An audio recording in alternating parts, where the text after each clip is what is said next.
Top quality और consistent performance के लिए सिर्फ सिल्वर पंप नाम याद रखना।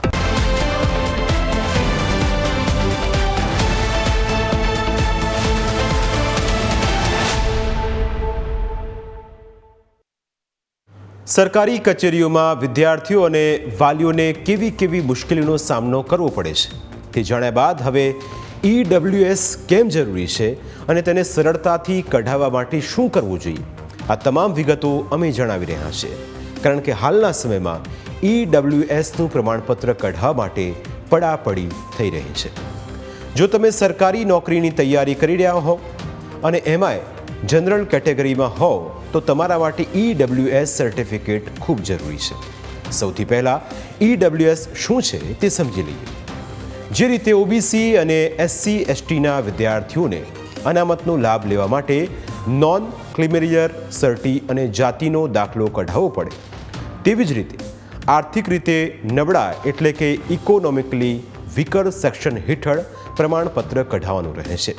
આ પ્રમાણપત્ર કઢાવ્યા પછી વિદ્યાર્થીઓ સરકારે જાહેર કરેલી 10% EWS અનામતનો લાભ લઈ શકે છે।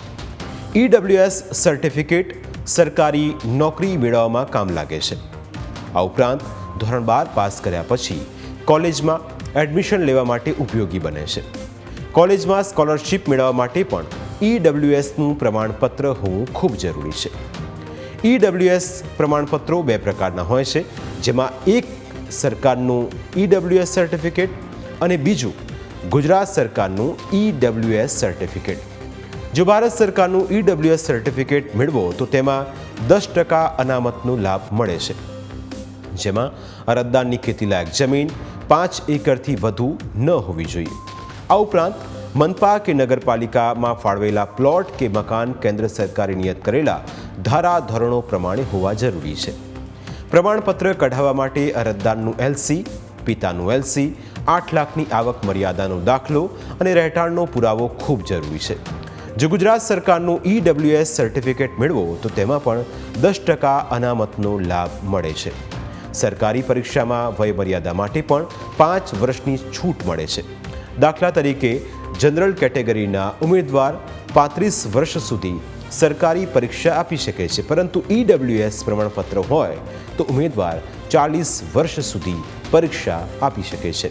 આ ઉપરાંત રાજ્ય સરકારના પરિપત્ર પ્રમાણે 1 એપ્રિલ 1978 પહેલાંથી ગુજરાતના રહેવાસી હોવા જરૂરી છે। જો અરજદારના પિતાનું LC ખોવાઈ ગયું હોય તો પિતા પક્ષના કાકા, ફોઈ કે દાદાનું પ્રમાણપત્ર માન્ય ગણવામાં આવે છે અને પુરાવા તરીકે અરજદારનું LC, પિતાનું LC અને રહેઠાણનો પુરાવો ખૂબ જરૂરી છે। EWS વિશે વિગતવાર માહિતી મેળવ્યા બાદ હવે એ સમજવું જરૂરી છે કે આ સર્ટી કેવી રીતે કઢાવી શકાય, કારણ કે ઘણા લોકોને તેની ખાસ મૂંઝવણ હોય છે।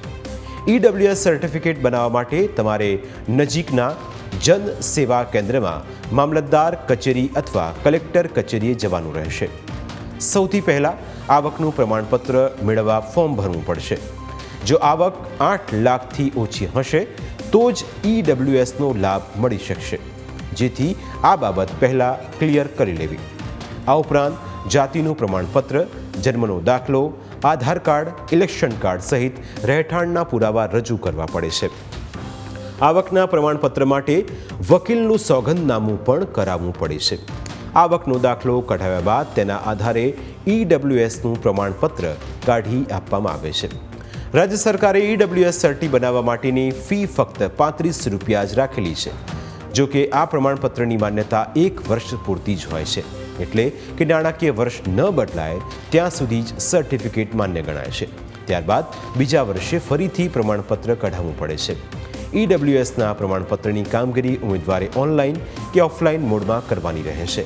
ફોર્મ ભરતી વખતે EWSનો વિકલ્પ આપવામાં આવે છે। વિકલ્પ પસંદ કર્યા બાદ ફોર્મ સબમિટ કરવાનું રહે છે।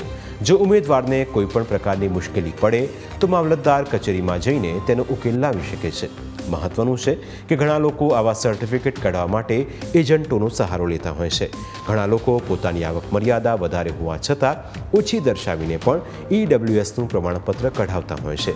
આવું ન કરવું જોઈએ, કારણ કે સરકારે EWS આર્થિક રીતે નબળા વિદ્યાર્થીઓ માટે જાહેર કરેલી છે. તેનો દુરુપયોગ ન થાય તે જોવાની જવાબદારી સરકારની સાથે સાથે લોકોની પણ છે.